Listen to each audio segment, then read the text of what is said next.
Hello guys, welcome back to our channel. வீடியோக்குள்ள போறதுக்கு முன்னாடி மறக்காம இந்த வீடியோக்கு ஒரு லைக் போட்டுருங்க. அது மட்டும் இல்லாம ஹைப் அப்படின்ற ஆப்ஷனையும் கிளிக் பண்ணிடுங்க. சரி, வாங்க நம்ம வீடியோக்குள்ள போயிடலாம். ஸ்டார்டிங் சீன்ல பரியுமே அந்த ரூம்ல நின்றுட்டு இருப்பாங்க. அப்போ வந்துட்டு ராஜு வந்து, இங்க பாரு நீத்தி, நான் தெரியாம பண்ணிட்டேன், உன்னை விட்டுட்டுலாம் நான் டான்ஸ் ஆடல, உன் கூட தான் டான்ஸ் ஆடிட்டு இருந்தேன் அப்படின்னு சொல்லிட்டு நேரா கிட்ட வந்து அவளை கட்டி பிடிக்கவும், அவன் வந்துட்டு தயவு செஞ்சு என்னை கையை விடுங்க அப்படின்னு சொன்னா. பரி, நீயா? நான் நீன்னு தெரியாம தான் உன்னை கட்டி பிடிச்சேன் அப்படின்னு சொன்னா. எங்க பாருங்க ராஜு, உங்களுக்கு கொஞ்சம் கூட அறிவு இல்லையா? ஃபர்ஸ்ட் என் வாழ்க்கையில என்னதான் செய்ய முடியும்னு சொல்லிட்டு எல்லாத்தையுமே செஞ்சுட்டீங்க. இப்போ மறுபடியும் எதுக்கு இந்த தேவையில்லாத வேலை பார்க்கீங்க அப்படின்னு சொல்லிட்டு ரொம்ப கோவப்படுறான். அப்படியே இவங்க ரெண்டு பேரும் பேசிட்டு இருக்கும்போது நீத்தியுமே வந்து, என்ன ரெண்டு பேரும் பேசிட்டு இருக்கீங்க அப்படின்னு சொல்லி கேட்டான். அப்ப வந்து நீத்தி சொல்றா, என்ன பரி நீ என்ன மாதிரி ட்ரெஸ் போட்டிருக்க அப்படின்னு சொல்லும்போது ராஜுக்கும் நம்ம பரிக்கும் வந்து கொஞ்சம் டிஸ்கஷன் இருக்கும்ல. ஸோ அதை பார்த்துட்டு சஞ்சு, நாங்க ரெண்டு பேரும் தனியா பேசணும், நீ வெளில போ அப்படின்ற மாதிரி நீத்தி சொல்ல, அதுக்கு பரியுமே வந்துட்டு, என்னாச்சு நீத்தி உனக்கு அப்படின்னு சொல்லி கேட்கும்போது, நம்ம ஏன் ஒரே ட்ரெஸ் போட்டிருக்கோம் அப்படின்ற மாதிரி சொல்லும்போது, இந்த மாதிரி சந்திரிகா அக்கா தான் நம்ம ரெண்டு பத்தியும் பார்த்தா சிஸ்டர்ஸ் மாதிரி இருக்குன்னு தெரிஞ்சு நீ இந்த ட்ரெஸ்ஸை போட்டுக்கோங்க, ரெண்டு பேரும் ஒரே மாதிரி இருப்பீங்க அப்படின்னு சொன்னாங்க அப்படின்ற மாதிரி சொல்லும்போது, அப்போ வந்து ஹீரோயினுமே இதெல்லாம் நீத்தி கிட்ட சொல்லிட்டு இருப்பா. அதுக்கப்புறம் வந்துட்டு கிச்சன்ல வேலை பார்த்துட்டு இருக்கும்போது ஆண்டியுமே வந்து, என்னம்மா ஏன் ஒரு மாதிரி இருக்கு அப்படின்னு சொல்லி கேட்டா. இல்ல ஆண்டி, கொஞ்சம் தலைவலிக்கு அப்படின்ற மாதிரி சொல்லிட்டு இருப்பா. அதுக்கப்புறம் அந்த ஆண்டியுமே, நீ இந்த வீட்லயே இருக்கலாம்ல அப்படின்னு சொன்னா. நான் இந்த ரைட்ஸ்ல ஆண்டி இந்த வீட்ல இருக்கிறது, விடுங்க ஆண்டி அப்படின்ற மாதிரி இவ ஒரு பக்கம் சொல்லிட்டு இருக்க. அதுக்கப்புறம் தான் வந்து இந்த விரதம் இருப்பாங்கல்ல, ஸோ அந்த ஃபங்க்ஷன் வரப்போகுது அப்படின்றது தெரிஞ்சுக்கிட்டு அந்த ராஜுவோடைய அம்மா வந்து நீத்திக்கு எல்லா ஏற்பாடும் எடுத்து வச்சுட்டு இருப்பாங்க. அப்போ வந்துட்டு ஆண்டி சொல்றாங்க, பரிக்கும் நீ இந்த மாதிரி எடுத்து வச்சிருக்கணும் தானே அப்படின்னு சொல்லும்போது அவங்க சொல்றாங்க, நீத்தி தானே இப்போதைக்கு இந்த வீட்டு மருமக, ஸோ அவளுக்கு தான் எடுத்து வச்சிருக்கேன் அப்படின்ற மாதிரி சொன்னதுக்கப்புறம் நீத்தியுமே வந்து உட்காந்து சாப்பிட்றா. அப்போ பாரி, நீ சாப்பிடலையா அப்படின்னு சொல்லி கேட்கும்போது, ராஜு இந்த ஊர்ல இல்லை, அவங்க வெளியில இருக்காங்க, ஸோ நான் அதனால நான் விரதம் வைக்கல, நீ சாப்பிடு நீத்தி அப்படின்ற மாதிரி சொல்லிடுறாங்க. அதுக்கப்புறமேட்டு நம்ம பரிக்கு மனசு கேட்க மாட்டேங்குது. நம்ம நீத்தி சாப்பிட்டு மிச்சம் இருக்கும்ல, ஸோ அதை சாப்பிட்டு விரதம் வச்சிடுறாங்க. மறுநாள் ஆகுது, அந்த ஆன்ட்டிக்குமே வந்து ஒரு டவுட்டு, இவ வந்து விரதம் இருந்தாளா இல்லையா அப்படின்னு சொல்லிட்டு.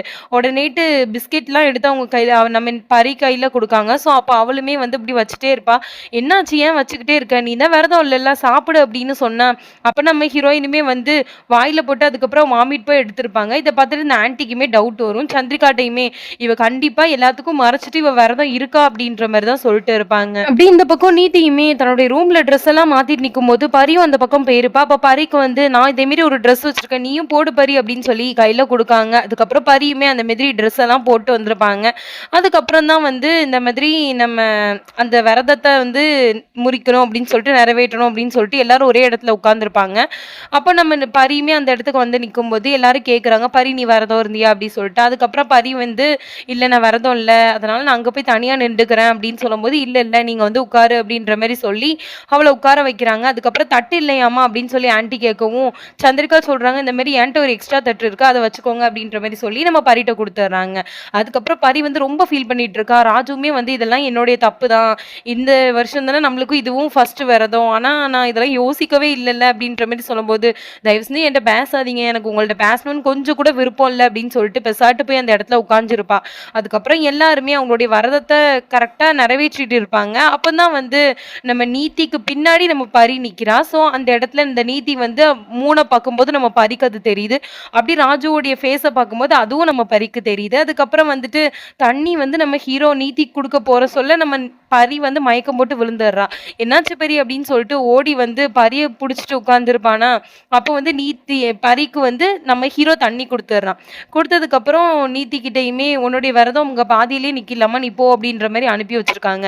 அதுக்கப்புறம் குடும்பத்தில் உள்ள எல்லாருமே சேர்ந்து சொல்கிறாங்க, இங்கே பாரு பரி, நீதிக்கு முன்னாடி உன்னுடைய விரதத்தை தான் நம்ம ராஜு முடிச்சு வச்சான்.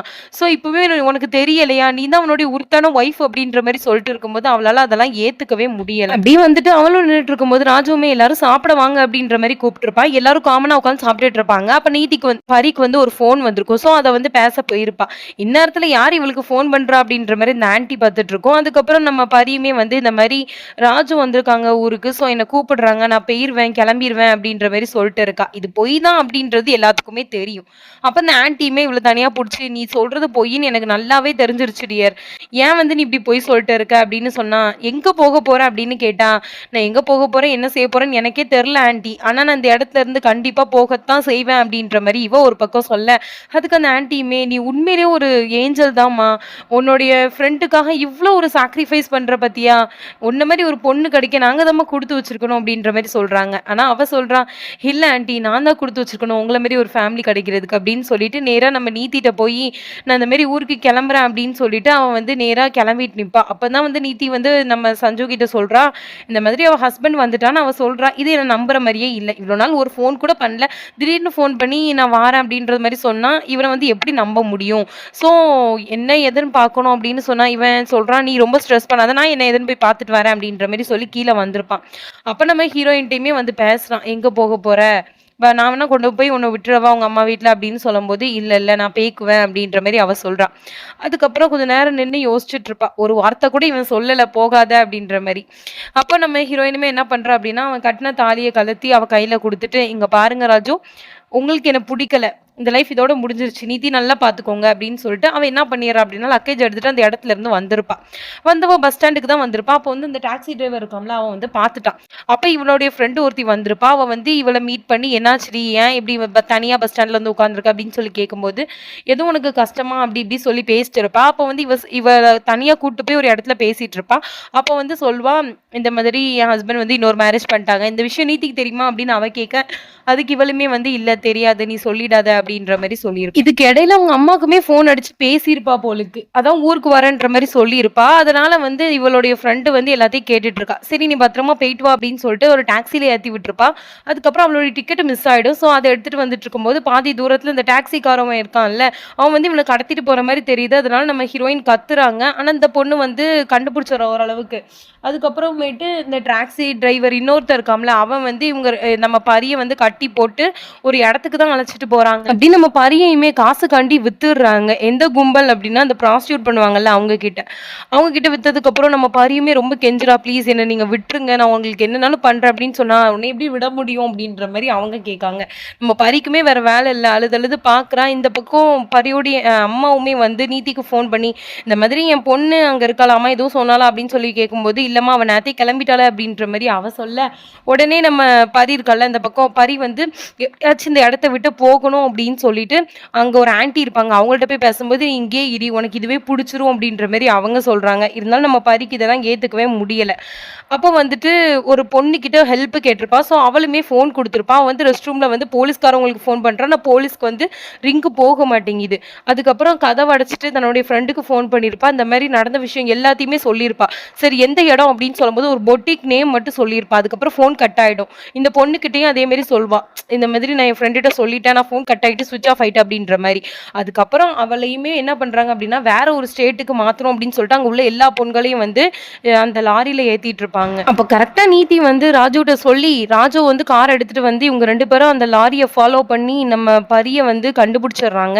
அதுக்கப்புறம் நம்ம பரி என்ன காப்பாத்துன அந்த ஒரு இதுல வந்து நம்ம ராஜுவ ஹக் பண்ணிர்றா. இதையுமே நீதி பார்த்துட்டா. அதுக்கப்புறம் வந்து நம்ம ராஜு ஒருத்தன் அடிக்க வந்திருப்பான். ஸோ அவன வந்து தனியா அட்டாக் பண்ணி நம்ம பரி வந்து அவன காப்பாத்திருப்பா. அதுக்கப்புறம் வந்து நீதியுமே ஒருத்தி அடிக்க வரும்போது நம்ம பரி வந்து அதுக்குள்ள போய் விழுந்துருவா.